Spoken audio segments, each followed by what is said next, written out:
What's up, everyone? This is at Honda Fit. You might have saw a short about. I diagnosed that it needs a timing chain. This chain is off. You could actually tell I've got it at top dead center, and that back sprocket's about 3 notches off compared to this front one, and the crank's not totally lined up. So this thing's already jumped timing. We caught it just in time. Customer gave us the go-ahead. Starting off, obviously remove valve cover gasket. To do that, remove the intake. That's all pretty self-explanatory. A bunch of 12mm bolts and nuts here, here, here, here, here, here, here, and there might be one more in the front. I don't know. I've just disconnected the throttle body because it's easier for me that way. 4 10mm bolts, and that way I don't have to lose any coolant in the process. I digress. On this particular vehicle, the water pump is belt driven, not timing chain driven, so that actually works out. So we're not going to have to touch the coolant at all. I've got all the timing bolts out. Before I jump ahead, I've got the engine mount bracket here. You've got like 3 17mm. It bolts up. There's a bolt where it bolts right there, and then 2 nuts here. Pop that off. I use a jack underneath on the oil pan because this engine will fall if you do it otherwise. It doesn't have any of them side mounts or anything like that. Mind you, this is the Honda Fit 1.5. So I've got all those bolts out. I did remove the tensioner and the harmonic balancer. That's a 19mm, by the way. You've got a series of 12mm and 10mm bolts, but that's all the bolts right there for the timing cover, plus those little 10mm bolts right there. Those are for some wires and stuff. And here's what we're gonna do. We're gonna go in here and we're gonna attempt to pop this out. Let me get something a little bit bigger. Now, one thing I don't like, when I popped off the whole VVT / VTEC setup solenoids over here, some metal mush came out of there. So I'm hoping this engine hasn't seen too much damage. We'll go from there. But all these ports right here, some metal mush came out. Other than that, everything's unbolted and ready to go. There we are. Cover is loose. I'm gonna go ahead and loosen it up the rest of the way. I'm gonna pop that cover off and then lift it up so you can see what we're working with here. Check it out. That is what we're working with. Internally, everything looks great on the engine. A few scores here and there, nothing too crazy. But I'm gonna show you guys where all of that metal mush came from. This is the timing cover, and I don't know how I did not notice that on the outside, but awesome. Just dropped all those. That's from the timing chain slapping around in there. That's how bad this thing was. The fact that this engine didn't blow is a godsend. And you can see all that little metal mush that's coming out there. It's all because of that cover. That cover has definitely seen better days. So now I'm gonna have to try to find a timing cover for this thing, probably out of a junkyard. But that's just from this chain flopping around the way it was. What it looks like we have here is either a chain stretch issue or a timing tensioner issue.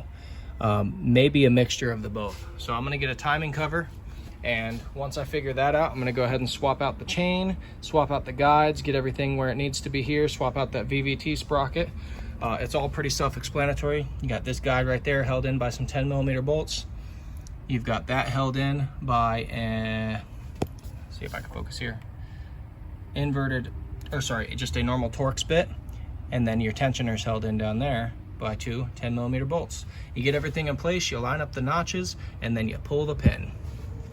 Here's the guides. There's the tensioner guide, the standard guide on the right, and then your top guide. Everything's out. That is a 6mm hex head right there, Allen head, whatever you want to call it. 10mm hold this down, and then that's for the tensioner right there that I dropped in the oil pan. Can't wait to retrieve that. This is your guide on the top there. Those are cam bolts, so they will have to be retorqued. Keep that in mind. I've already got the chain loose here. I'm gonna get that popped off. Luckily, I don't see any other internal damage or anything like that I gotta worry about. So everything should be good to go. I don't see anything out of the ordinary. So, got a new timing cover on the way, and valve cover gasket there, and timing kit right there. So I'm gonna get all of my components in. This does come with a new crank sprocket, as well as a new sprocket for the top, and I've got a VVT sprocket I gotta replace as well. All new guides, tensioner, in the box and chain. One more thing here, here's the old crank sprocket there, and you can see how absolutely worn out that thing is. I know you can't really tell with this one, but there's a lot more teeth material on that new one than there is on the old one. The old one is slam worn. This keyway is going to be just like so. So I'm going to leave that in the old one for now until I get the new one unpackaged. This even comes with this little top guide there. How about that? Check it out. Got all my new sprockets in place. You can see I've got timing mark there. On this fit, it's going to not be that one, but that one, because this particular engine, that sprocket can be used on multiple engines. So that would be for a different engine. You're going to be using that left slot there if you have the VTEC Earth Dreams engine with one VVT sprocket. And then, like I said there, just got your single timing mark there on the crank. That's what it looks like. You've got a notch right there that it's hard to see, and then it goes directly in between those two blue marks. We've got our guides in, everything's good to go. Got the tensioner in. Gonna pull the pin.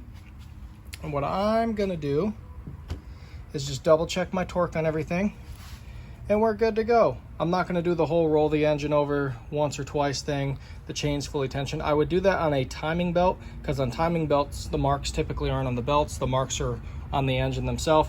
In this case, the marks are actually on the chain lining up with the sprockets and the crank. So if you spun this over one time, it actually would not line back up on the next go around, and you're gonna confuse yourself.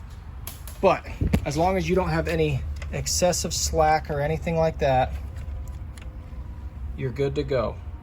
And once I get this thing started back up, I'll let you guys get a listen.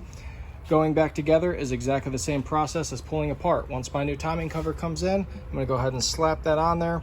I'm gonna clean all this gasket area right here, slap the timing cover on with the new gasket, and make sure I don't have anything else in the way there. And I should have this back together in roughly an hour, hour and a half in total.